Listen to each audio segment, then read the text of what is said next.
Muy buenos días, estimados hermanos. Espero que hayan descansado, espero que hayan tenido un sueño reparador en la noche y en realidad en el momento del día que estén viendo este video, espero que les sirva de aliento un poco de la palabra de Dios. Hemos estado estos días viendo la epístola a los Hebreos, esta carta que se cree que fue el apóstol Pablo en realidad quien la escribió y básicamente que es una biografía acerca de Jesús mismo, haciendo referencia a un Cristo en todo el sentido del libro.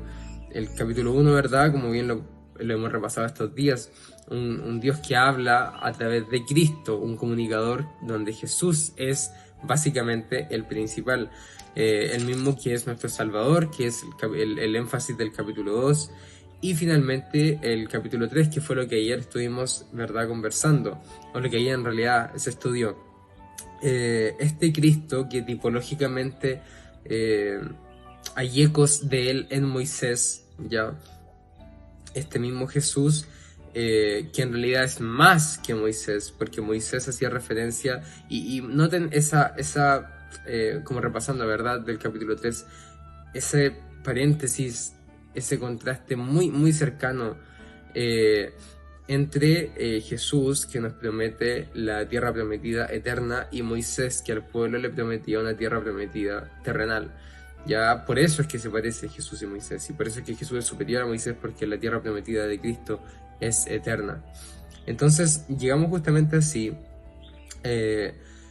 casi al capítulo 4, ¿verdad? Con un trasfondo del 3 hablando constantemente de la tierra prometida de Canaán.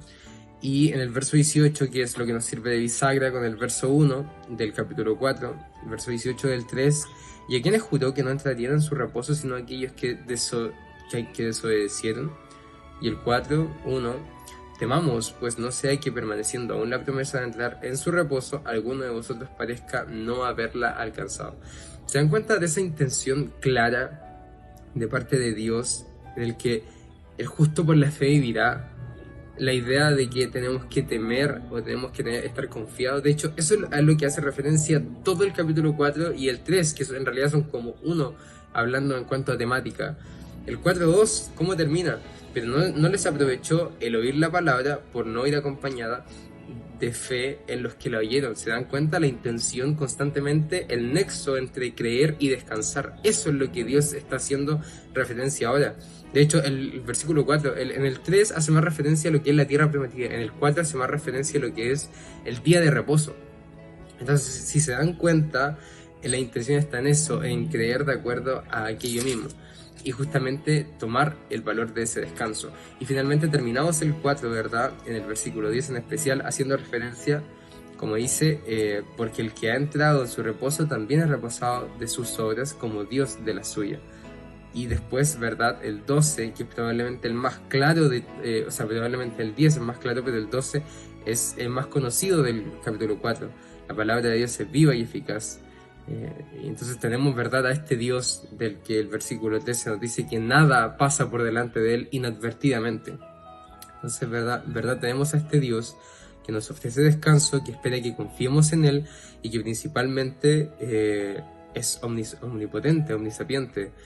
Este mismo, verso 14, es Jesús, es Dios mismo, quien vino y murió por nosotros y puede compadecerse de nuestras debilidades, quien fue justamente, verso 15, tentado en todo, según nuestra semejanza, pero sin pecado. Entonces, si se dan cuenta, esto es claro, cómo es que Jesús puede compadecerse de nosotros y finalmente Dios mismo el que nos da un descanso con eso.